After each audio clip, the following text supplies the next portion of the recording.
Bro, Talk has came out and we've got 9 hypercharges and 2 of them are actually for the new brawler. I think it's pronounced Kaze. Anyways, I don't want to go further ado, but I want to say something. Red Bunny hypercharge. Anyways, let's begin. So we've got Clancy. Super paintballs pierces enemies, then quickly return to him, dealing damage again. What do you think about this hypercharge? So I don't know the hypercharge rate. This is the actual thing. So Clancy, was pretty much dead in the last meta due to, all of the non-aggression, but too much aggression going around in the last meta. The last meta it was so fast that Clancy didn't even got any time to level up. And I'm pretty sure the same thing will go with this. He has a hypercharge now, but I don't think it will change too much. Like I said, I don't know the hypercharge rate yet. He might also get the first hypercharge when he's in the 2nd level. And if it's like this, it might actually help him to level up. But if he gets his first hypercharge in the 3rd level, I don't think it will be that useful, because in the 3rd level you're already indestructible. You are already melting every single tank. I feel like you don't need something to melt them even more. You get what I mean? The cool thing is going to be the fact that he can pierce enemies, but I don't feel like it will be even that cool. So yeah, I feel like Clancy's hypercharge is not going to change him too much in the meta. Maybe a D tier brawler, but yeah, I don't think that Clancy will be that good. Next is Amber.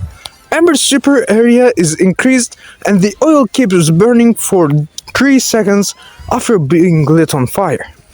Oh, by the way, in case you don't know how big is this area, it's, in my opinion, comparable to a Sandy Super or a Barley hypercharge.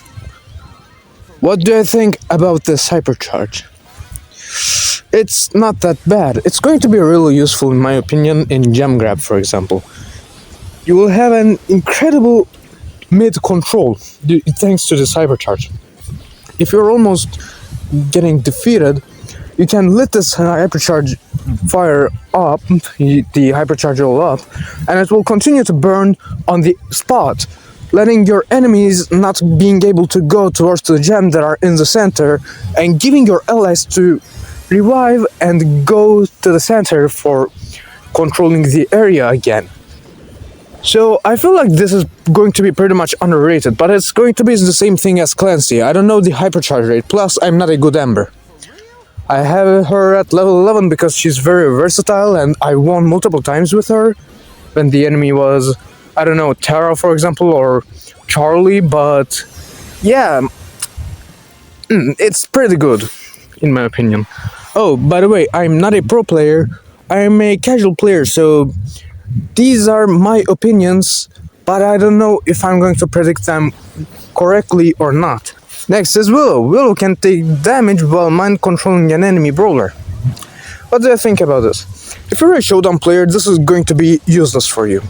While you're mind controlling an enemy, most of the time, either you put the enemy, that is usually an assassin, towards the poison cloud, or if there is another enemy near you, you're going to put the assassin towards that enemy. Either it's an assassin or a tank, it doesn't matter. You're going to do this anyways. You're literally going to do what I just told you. So if you're a showdown player, this is going to be useless for you. But if you're not a showdown player, if you're a 3v3 player like me, it might actually be useful in some scenarios. I don't know, if the enemy has a thrower and a tank is near you, you can literally put this hypercharge on and go with the brawler that was near you, and the thrower can do nothing against you. So in this scenario, for example, it's going to be very useful. But I don't think that this hypercharge is worth buying anyways. You can buy Amber's hypercharge. Clancy's, for example, I don't even feel like buying it. Amber's, yes. Willow's, no. don't buy it. It's going to be terrible in my opinion. Next one is Lily. Lily's super can now bounce off walls and transport the enemy in the Shadow Realm. Oh, by the way, together with Lily. Yeah, we're not forgetting about her. What do you think about this hypercharge? This is going to be a hypercharge, in my opinion, that's going to be worth buying. I'm already telling you, you should wait for a pro player to talk about their opinion about these hypercharges, but I feel like Lily's is pretty much safe to say that you can buy it without any problem. If you're a casual player, at least. So, what is the main problem with Lily? It's definitely the fact that there is now the gadget rework. You can't, go towards the Shadow Realm anymore and, retreat or attack. I don't know what you are trying to do with this, with the Shadow Realm mechanic anyways. Let's go on. Another thing that is literally being able to defeat multiple brawlers. If you're a Lily player, you are usually not going to be able to defeat more than one enemy, so you would usually retreat to the Shadow Realm and, run away from that enemy. With the gadget rework, this was not possible anymore. So, this hypercharge literally lets you defeat two brawlers that usually can't deal with you. For example, there is a Brock with the bigger shot, and there's a Colt. If you use this hypercharge towards the Brock, for example, you can defeat it in the Shadow Realm without any problem, and then you can defeat the Colt again without any problem. Maybe usually you would have some problems, maybe defeating the Brock if they use the jump gadget. This is not going to be possible anymore, because in the Shadow Realm they can't use any gadget or super. Yeah, this is going to be useful. I don't know the hypercharge rate, but I feel like this is going to be safe to buy. Go buy it and abuse it till it's overpowered. Next is Griff's hypercharge. Griff's super multiples at max range before returning with the newly created nodes. Returning after a delay, they also pierce the environment. I honestly don't like this. What you want to do with Griff is usually not having those walls anyways. You're usually going to use the Griff for opening up the maps like open business. Those are maps that are really great for Griff, and you can usually easily pick Griff with the piggy bank gadget so that you can open up the map and have the full control over even throwers that usually brawlers like Griff should suffer against. So you're usually wanting to open up the map as much as possible and letting your teammates also dodge as many enemy shots as possible. This is usually what you want to do with the Griff. But this cybercharge seems more useful in a map where there are walls.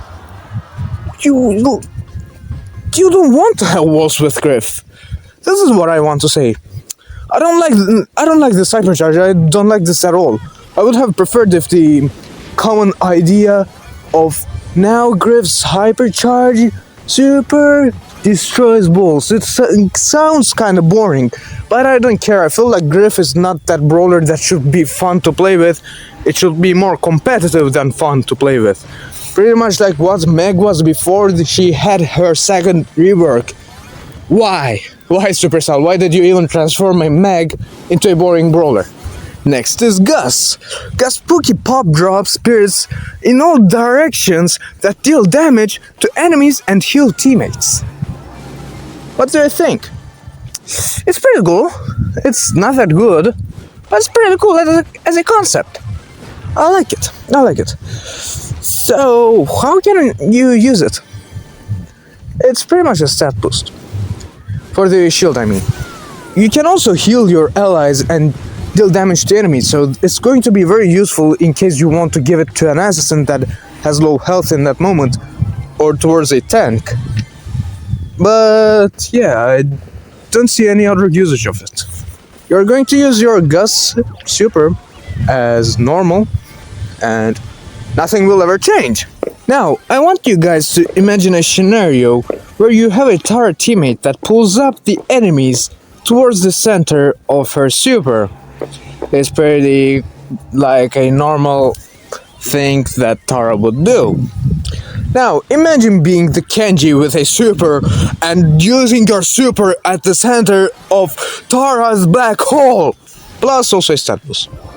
Yeah, this is the amount of damage that you will deal with this next hypercharge. Kenji's super pulls enemies to the middle of it, then Kenji rippers in the center of the X instead of the starting location. How much damage will you do with this? I don't know, maybe I'm overreacting to this. I don't know.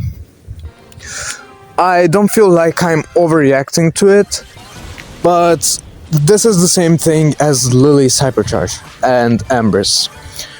I feel like it is pretty safe to buy, but I don't know the hypercharge rate of this hypercharge. I'm not allowed to have sneak peeks. Okay, it's not something that is given to me yet. So yeah, this is Kenji. This is Kenji's hypercharge.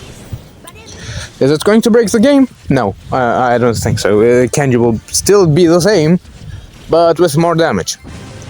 Good luck, assassin haters! Now, the final two ones are both given to Kaze, the new brawler. I'm calling her Kaze because I don't know how it's pronounced, but from what I know, it should be pronounced Kaze. Anyways, Kaze will have Geisha and Ninja form. I'm pretty sure you all guys know about this. If you don't, go watch the Brawl Talk, please. Like, it's pretty common sense. Anyways, Kaze will now deal damage over time in the middle of her fan storm. This is her Geisha. So, I almost know nothing about this brawler. I watched and watched and watched again and again and again the explanation for this brawler, and I still don't get it. So I can't say if this is going to be something broken or not. The same thing goes for Ninja. Kaze gains increased dash speed and her marks instantly damage if the target's health is low enough to be defeated. The same thing goes for Ninja form. I don't know. I understood nothing about this brawler. Yeah, anyways, that's all for these hypercharges. Bye.